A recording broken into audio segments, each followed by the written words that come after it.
Hola, soy Luis Reyes. Hoy vamos a leer el día 11 del libro El Evangelio Secreto de la Virgen María del Padre Santiago Martín.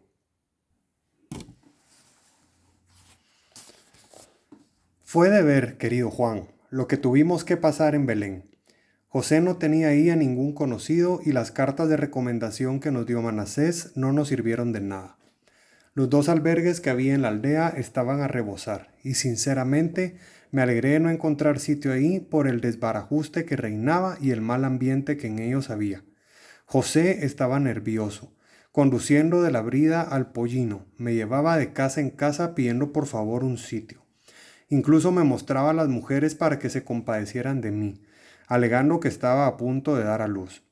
Todos los sitios estaban llenos, sobre todo de familiares, aunque también en algunas casas habían alojado a extraños como nosotros, pero que habían tenido la suerte de llegar antes. No es que nos trataran mal, muchas mujeres se compadecían de mí, me prometían ayuda para cuando se produjera el parto, pero me mostraban la casa, llena de gente e incapaz de albergar a nadie más.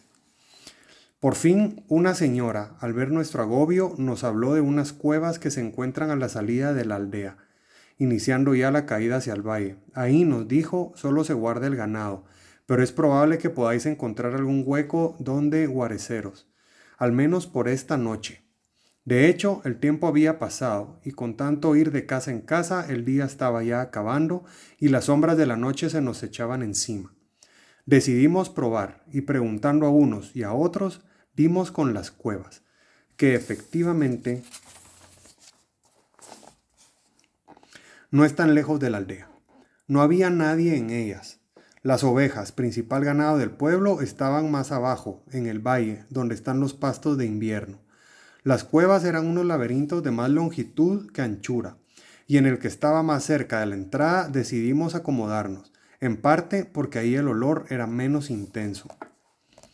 Se te venía el alma a los pies, querido Juan, al ver aquello. Era una cueva como tantas otras, que además servía de aprisco para el ganado y que estaba llena de sus excrementos. El olor era insoportable y te daba miedo mirar la negrura de sus recovecos, por si salía de ahí alguna alimaña. José se introdujo por ellos con una tea encendida y volvió asegurándome que estaban vacíos. Agotada por el trajín y ayudada por él, limpié como pude un rincón de la primera cueva donde nos introducimos, y ahí extendimos nuestras mantas y nos dispusimos a pasar la noche. El pollino se quedó junto a nosotros para darnos calor y para protegernos con su cuerpo. Tuve que tranquilizar de nuevo a José, aunque te lo confieso, Juan. Aquella noche yo también hubiera necesitado que alguien me tranquilizara a mí. Pero ya sabes cómo somos las mujeres. Siempre tenemos que hacernos las fuertes aunque estemos temblando por dentro. Él, mi pobre y buen José, estaba desmoralizado al ver aquella cuadra miserable. No es este un lugar adecuado para que nazca el Mesías, decía con rotundidad. Mañana mismo nos vamos de aquí. Al precio que sea, conseguiré un sitio digno para ti y para él. ¿Qué clase de hombre soy yo?, añadía el pobrecillo, si no soy capaz de buscar un lugar decente para que nazca mi hijo, que además es el enviado de Dios para salvar a su pueblo? Querido mío, le contesté, no te pongas nervioso. Recuerda lo que le sucedió a tu antepasado, el rey David, por cuya causa, por cierto, estamos aquí esta noche. Él también quiso edificar un gran templo al Señor y Yahvé no se lo aceptó. Quizá quiso darle una lección. Es posible que también a nosotros y a los demás hombres quiera enseñarnos algo con esta humillación que ahora pasamos. Porque la verdad, José, es que no hay en Jerusalén palacio suficientemente digno para albergar al Mesías. Cualquier cosa es poco para él. Entonces, ¿no será esta una señal del Altísimo, que nos quiere decir que lo que el Mesías ha venido a buscar no son lujos ni honores, sino la humildad del corazón? Si naciera en un palacio, ¿cómo le sentirían suyo los que viven en cuevas? ¿Cómo podrían aspirar a darle algo los que no tienen nada si él ya lo tuviera todo desde su cuna? Y sin dar, ¿cómo se puede experimentar el amor? En el fondo, y esto te lo dice una mujer que está a punto de ser madre, solo se ama aquello que te cuesta un poco, aquello que de alguna manera tú has construido, aquello que depende de ti. Si Dios se nos presenta altísimo, podemos adorarle y temerle, pero si además se nos presenta humilde y necesitado, podremos también ayudarle, y así nos será más fácil quererle. ¿No comprendes, querido José, que está a punto de nacer el Mesías y que el Señor nos está dando lecciones a ti y a mí para que luego se las demos a Él y a todo el pueblo? Esta será una de las primeras lecciones que le daremos. Hijo, nosotros quisimos ofrecerte un palacio y solo pudimos darte una cueva. Muchos hombres harán igual. Desearán que su alma sea una casa santa y perfecta para ti. Y en cambio, solo conseguirán hacerte sitio en un lugar en el que abunde la suciedad del pecado. No los rechaces. No huyas de los pobres de cuerpo o de alma. Mira más bien su buena intención y si no pueden darte más que una cuadra, no te niegues a vivir en ella, porque tú naciste en una cueva refugio de animales y no rodeado de mármoles y sedas. Así nos dormimos aquella noche. Teníamos algo de frío a pesar del calor de nuestro burro, pero también aquello se lo ofrecimos al Señor. El por ti fue una vez más eficaz que la mejor recompensa para afrontar algo que habría hecho retroceder a cualquiera que no estuviese animado por el motivo más grande, el amor. Por la mañana, José salió a buscar otro lugar. Decía que no se quedaba tranquilo si no intentaba encontrar algo mejor.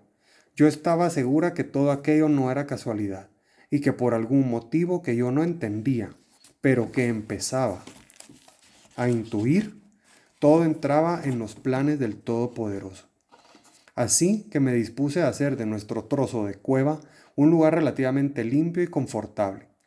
Por eso, cuando José volvió, descorazonado y con todas las negativas del mundo encima, se encontró con un sitio mucho más acogedor del que había dejado. Traía comida y algo de ropa, que había tenido que comprar a precios de usura, pues los betlemitas se estaban haciendo ricos en poco tiempo a base de explotar a los extranjeros como nosotros. Estábamos comiendo nuestro pan con aceite y queso cuando llegó un campesino. Traía consigo una vaca y se sorprendió al encontrarnos ahí. Irritado nos preguntó quién nos había dado permiso, porque aquella cueva era suya y ahí metía él a su ganado, entre otros a aquella vaca que acababa de ordeñar y que no había podido dejar ahí la noche anterior porque no le había dado tiempo. Pero ahora el animal debía ocupar su puesto y nosotros teníamos que marcharnos de la cueva inmediatamente. Yo pensé, hasta esto, Señor, hay que aceptar, que una vaca sea preferida a tu enviado, que el Salvador de Israel deba nacer en el campo con el frío y el miedo para que un animal esté guarecido.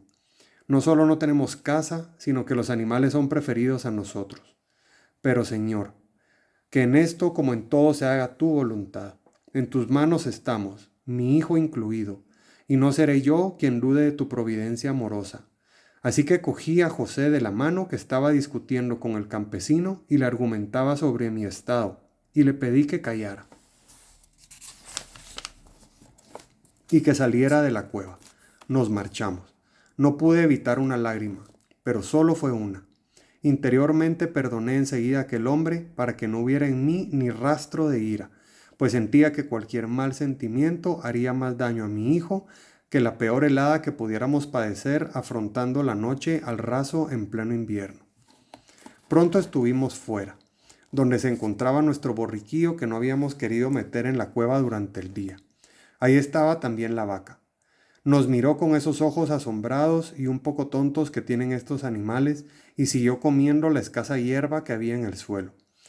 Yo me subí al pollino y ya nos disponíamos a irnos cuando apareció el paisano con una de nuestras mantas en la mano. Estaba malhumorado, más consigo mismo que con nosotros. Nos arrojó la manta sin decir palabra y cogió a la vaca del cencerro para meterla dentro, pero el animal no se movió. El campesino se giró sorprendido y empezó a maldecir. ¿Qué te pasa?, le decía. Pero si tú eres la más mansa del pueblo. Venga, muévete o te muelo a palos.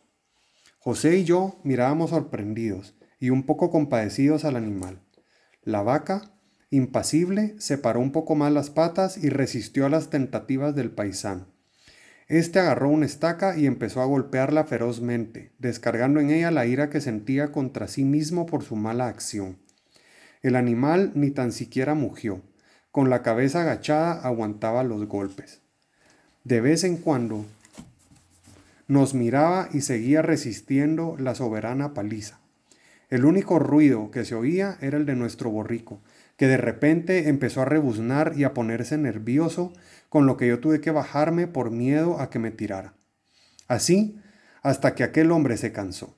Nos miró a José y a mí, que estábamos consternados ante el estallido de cólera que le poseía, pero que no nos atrevíamos a intervenir para que no descargara sobre nosotros su saña.